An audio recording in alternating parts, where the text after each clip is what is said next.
Hi there, welcome to QA Box Let's Test. If you have not already subscribed to this channel, kindly do so, and if you like the video, give them the thumbs up.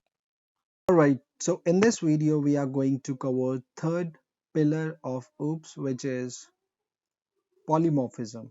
Poly means many, morph means form. Now let's see that practically. So this is the parent class.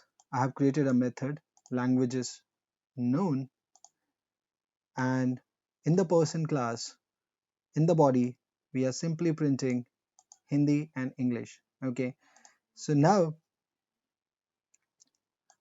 when it comes to a QA, okay, the QA can know more languages like C sharp, Java, alright.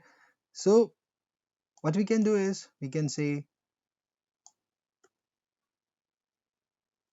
C sharp, we can say Python, we can say Java, we can say now JavaScript.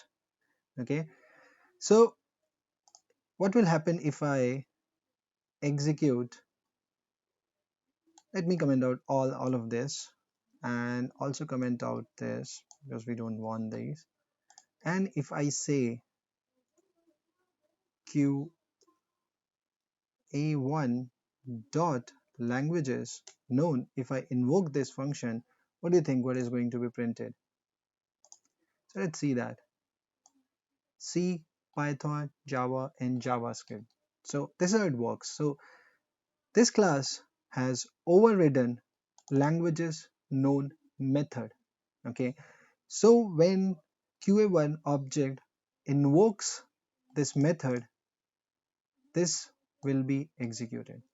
What will happen if this method is not available? So now you see Hindi and English.